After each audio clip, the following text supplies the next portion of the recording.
Vous aurez beau écouter, vous ne comprendrez pas. Vous aurez beau regarder, vous ne verrez pas. Le cœur de ce peuple s'est alourdi. Ils sont devenus durs d'oreilles. Et ils se sont bouchés les yeux, de peur que leurs yeux ne voient, que leurs oreilles n'entendent, et que leur cœur ne comprenne, qu'ils ne se convertissent. Et moi, je les guérirai.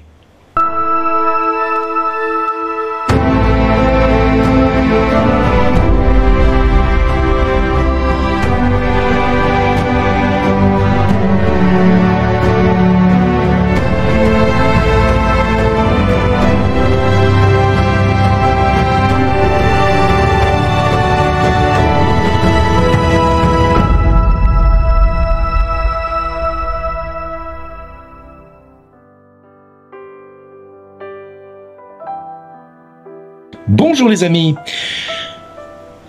Oui, un texte qui est quand même un peu bizarre, où Jésus fait comprendre que certaines personnes écoutent sans écouter ni comprendre.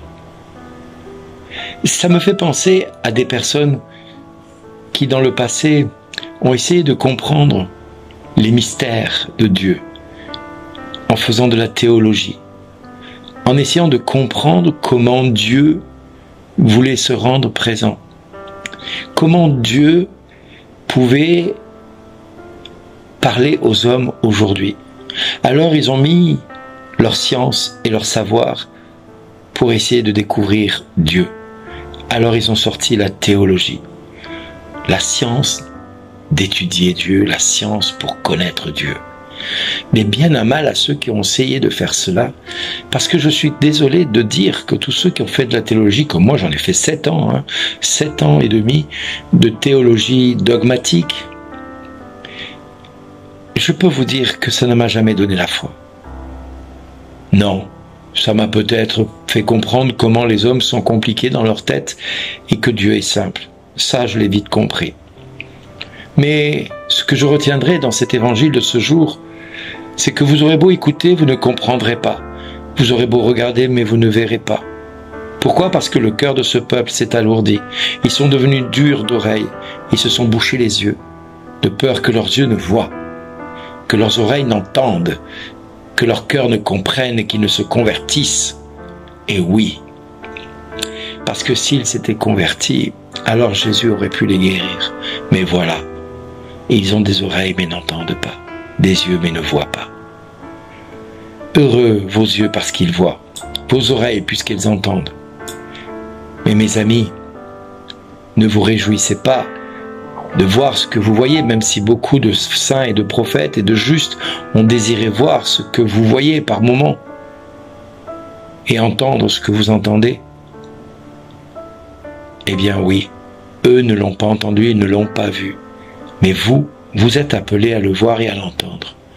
Ce qui me pousse à dire ceci, c'est que dans l'Évangile, nous comprenons souvent et nous nous souvenons souvent de l'éloge faite par Jésus à ceux qui se rassemblaient près de lui.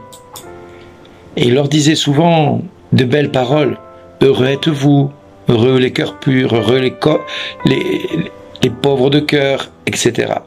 Chaque fois que Jésus dit heureux, c'est pour manifester qu'il est en train d'interpeller le peuple et de lui dire « Mais heureux êtes-vous d'être dans cette situation, réjouissez-vous d'être dans cette situation. Ne voyez pas ça d'un mauvais œil, ne pensez pas que vous êtes possédé et que le diable a le contrôle sur votre vie. Non, heureux êtes-vous si vous êtes persécuté, heureux êtes-vous si l'on vous maltraite, heureux si l'ennemi ne vous laisse pas tranquille. » Pourquoi ? Parce que Jésus a décidé de nous aimer. Parce que Jésus a décidé de porter nos fardeaux. Parce que Jésus nous dit, Amen, je vous le dis, beaucoup de prophètes et de justes ont désiré voir ce que vous voyez et ne l'ont pas vu, entendre ce que vous entendez et ne l'ont pas entendu.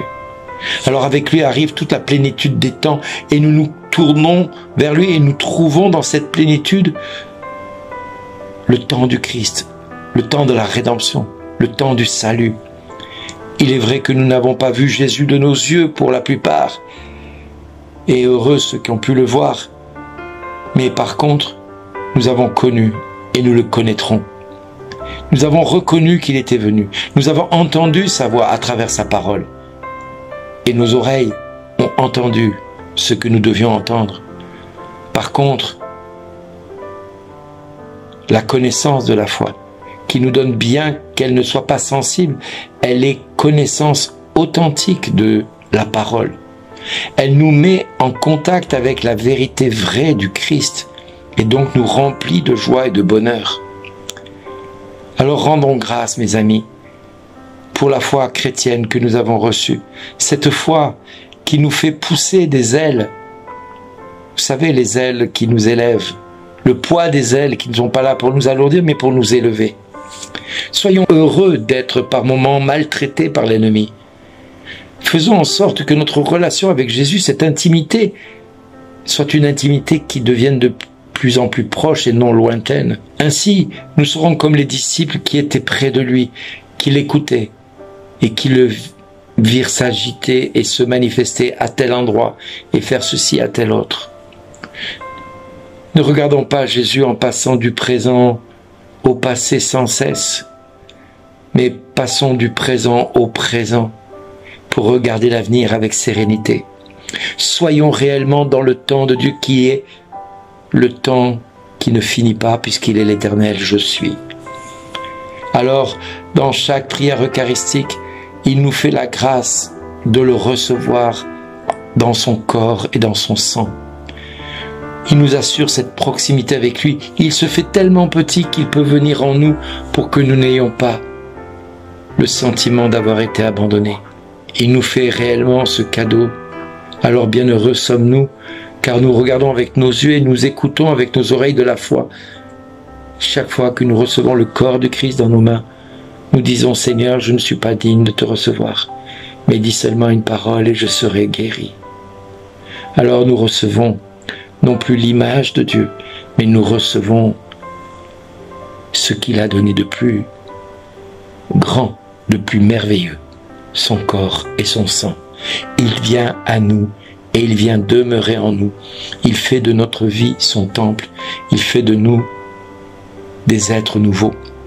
Parce que celui qui a donné en donnera davantage. Et celui qui a reçu donnera toujours encore plus de ce qu'il a reçu, gracieusement. Et il aura un zèle qui le permettra de se développer et d'aller de plus en plus près de Dieu et de rechercher sa face. Parce qu'en cherchant sa face, il sait qu'il ne manquera de rien, que Dieu sera toujours là à ses côtés et qu'il vivra à ses côtés et le portera contre son cœur. Alors, mes amis, celui qui a reçu les dons de Dieu, comme chacun de nous par notre baptême, nous sommes prêtres, prophètes et rois. Croyons que ce que nous avons reçu, nous pouvons le donner gratuitement. Et Dieu fera infiniment plus. Parce que Jésus, il est là pour stimuler la décision de notre cœur à le suivre. Il est là pour réveiller en nous l'être qui est suprême, notre Dieu fait chair, qui a décidé de faire de nous son temple. Il est là par sa nature profonde, divine. Il est là pour que nos efforts requièrent un effort rempli d'intelligence et de sagesse pour accueillir la liberté. Il est là pour manifester le royaume de Dieu présent parmi nous aujourd'hui. Il brille au cœur de nos vies. Il brille au cœur de la vie des hommes, dans sa parole. Et ses œuvres ne sont sans cesse devant nos yeux la manifestation de la présence du Christ à nos côtés. L'Église est le germe et le commencement de ce royaume, et nous sommes ses membres, et nous sommes à la fois le temple de Dieu, ce temple où Dieu veut se donner au monde à travers nous. Notre rôle, si nous l'acceptons, si nous acceptons cette mission que le Dieu, 3 fois saint, nous donne en ce jour, c'est de transmettre ce que nous avons reçu gratuitement, ce don de la paix à tous ceux qui nous entourent. Je vous donne ma paix, recevez ma paix. À notre tour de donner cette paix autour de nous. Et Dieu nous dira merci d'exister.